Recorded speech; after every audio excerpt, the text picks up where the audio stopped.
हेमावती सुंदराय तस्मै महाप्रेमरस प्रदाय चैतन्य चंद्राय नमोस्तुते। जय श्री राधे। এখন আমি চৈতন্য চরিতামৃতের অন্তলীলা সপ্তম পরিচ্ছেদ থেকে পাঠ করছি।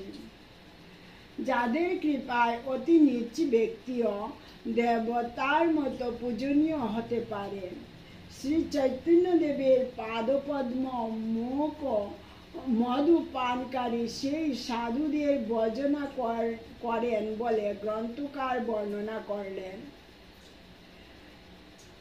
বর্ষান্তরে সব গৌড়ের ভক্তবৃন্দ এবারেও এসে মিলিত হলেন শ্রী চৈতন্যদেবের সঙ্গে।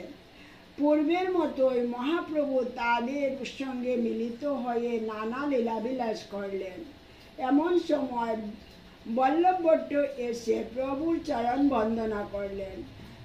প্রভু ভাগবত জ্ঞানে তাকে আলিঙ্গন করলেন, তারপর তাকে পাশে বসালেন।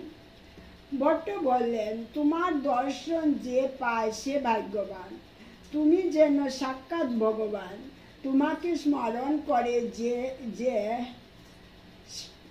তোমাকে স্মরণ যে করে সেই পবিত্র হয়। তোমাকে দর্শন করলে যে পবিত্র হব, এ আর বিচিত্র কি? কলিকালে ধর্ম কৃষ্ণ নাম সংকীর্তন। কৃষ্ণ শক্তি বিনা তা প্রবর্তন করা যায় না। যে তোমাকে দেখে সেই পরম পবিত্র কৃষ্ণ প্রেমে ভাসেন, তাই তুমি কৃষ্ণ শক্তিযুক্ত, এতে সন্দেহ নেই। মহাপ্রভু তাকে পরীক্ষা করার জন্য বললেন, শুনুন ভট্ট মহামতি, আমি মায়াবাদী সন্ন্যাসী। আমি কৃষ্ণ ভক্তি জানি না। অদ্বৈত গোসাই সাক্ষাৎ ঈশ্বর, তার সঙ্গে মিশিয়ে আমার মন সামান্য নির্মল হয়েছে মাত্র। তার কৃপায় ম্লেচ্ছেরও কৃষ্ণ ভক্তি হয়। অবধূত নিত্যানন্দ সাক্ষাৎ ঈশ্বর, ভাব উন্মাদে মত্ত কৃষ্ণ প্রেমের সাগর, স্বদর্শন বেত্তা সার্বভৌম ভট্টাচার্য, তিনি আমাকে ভক্তিযুগের পথ দেখালেন। তার দয়াতে জানলাম যে কৃষ্ণ ভক্তি সবার সারবস্তু। রায় রামানন্দ মহাভাগবত প্রধান, তিনি জানালেন শ্রীকৃষ্ণ স্বয়ং পূর্ণ ভগবান। তিনি আরো বললেন, রাগমার্গে প্রেম ভক্তি শ্রেষ্ঠ পুরুষার্থ। তিনি শিক্ষা দিলেন শান্ত, দাস্য, সৈক্য, বাৎসল্য আর মধুর বিভিন্ন ভাবের রাগমার্গের সাধন। ঐশ্বর্য জ্ঞানযুক্তভাবে ব্রজেন্দ্র কুমারকে পাওয়া যায় না, পাওয়া যায় রাগানুগা মার্গের প্রেম ভক্তির সাধনে। হরিদাস ঠাকুর মহাভাগ্যবান। প্রতিদিন তিনি 3 লক্ষ নাম গ্রহণ করেন। নামের মহিমা আমি তার কাছ থেকে শিক্ষা করেছি। আচার্য রত্ন গদাধর পণ্ডিত, দামোদর, মুরারি, মুকুন্দ, বক্রেশ্বর প্রভৃতি ভক্তবৃন্দ গৌড়ে অবতীর্ণ হয়ে কৃষ্ণ নাম প্রেম জগতে প্রচার করলেন। এদের সবার থেকেই আমার হলো কৃষ্ণ ভক্তি। বল্লভ ভট্টের মনে কিছু গর্ব ছিল। তিনি ভাবতেন, আমি শ্রেষ্ঠ বৈষ্ণব। কিন্তু প্রভুর মুখে এইসব ভক্তদের নাম শুনে ভট্টের ইচ্ছা হলো তাদের দেখতে। তিনি প্রভুর কাছে তাদের নিবাস স্থান জানতে চাইলেন। প্রভু বললেন, তাদের কেউ থাকেন এখানে, কেউ থাকেন গঙ্গা তীরে। তবে বর্তমানে রথযাত্রা দেখতে তারা সকলে এখানে এসেছেন। তাদের সবার সঙ্গে একদিন মিলিত হলেন ভট্ট। তাদের অপরূপ জ্যোতির্ময় তেজময় রূপ দেখে ভট্ট অবাক হয়ে গেলেন। নিজেকে যেন জোনাকির মতো ক্ষুদ্র বলে মনে হতে লাগল। ভট্ট তারপর মহাপ্রসাদ এনে প্রভুকে ভোজন করালেন। বৈষ্ণবেরা চারপাশে বসলেন। একত্র বসে হরিধ্বনি দিতে দিতে ভোজন করলেন। ভট্ট তাদের মালাচন্দন দিয়ে পূজা করলেন। তাদের পূজা করে ভট্ট আনন্দিত হলেন। তারপর এলো রথযাত্রা। অন্য বৎসরের মতো এবারেও 60টি সম্প্রদায়ে বিভক্ত হয়ে প্রভু সংকীর্তন শুরু করলেন। 7 সম্প্রদায়ে 14 মাদল বাজতে লাগলো। অদ্বৈত, নিত্যানন্দ, হরিদাস, বক্রেশ্বর, শ্রীবাস, রাঘব পণ্ডিত আর গদাধর একজন এক সম্প্রদায়ের সঙ্গে নৃত্য করতে করতে চললেন। ভট্ট নিশ্চিন্ত হলেন, এই তো সাক্ষাৎ কৃষ্ণ, এই তো তিনি একই সঙ্গে 7 সম্প্রদায়ের মধ্যে বিরাজ করছেন। ইহার পর একদিন ভট্ট গিয়ে প্রভুকে বললেন, আমি ভাগবতের কিছু টিকা লিখেছি, আপনাকে শোনাতে চাই। প্রভু হেসে বললেন, ভাগবত শোনার অধিকার আমার নেই।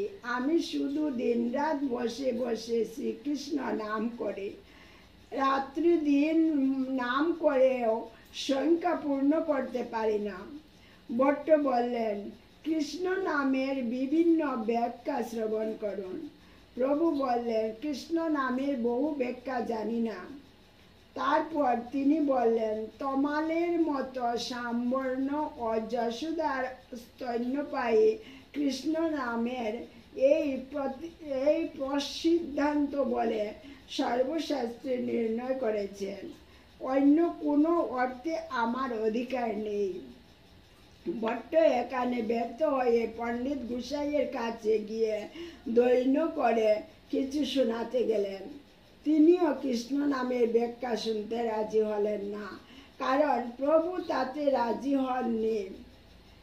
কিন্তু ভট্ট তাকে জোর করে শোনালেন।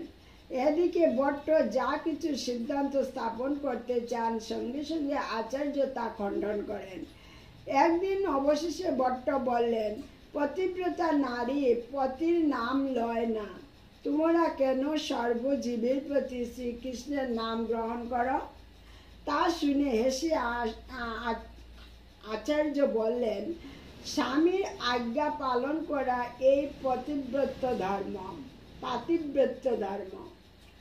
পতির আজ্ঞা নিরন্তর তার নাম গ্রহণ করতে। তা শুনে হেসে আচার্য বললেন, স্বামীর আজ্ঞা পালন করা এই পাতিব্রত্য ধর্ম।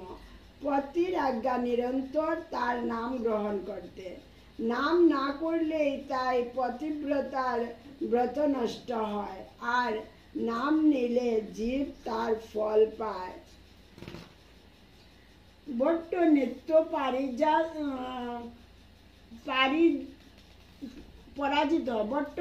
পরাজিত হয়ে মনে মনে দুঃখ করেন। নিত্য পরাজিত হই, আমার কোনো মতই স্থাপন করতে পারি না। একদিন তিনি প্রভুকে বললেন, আমি ভাগবতের স্বামীর ব্যাখ্যা খণ্ডন করছি।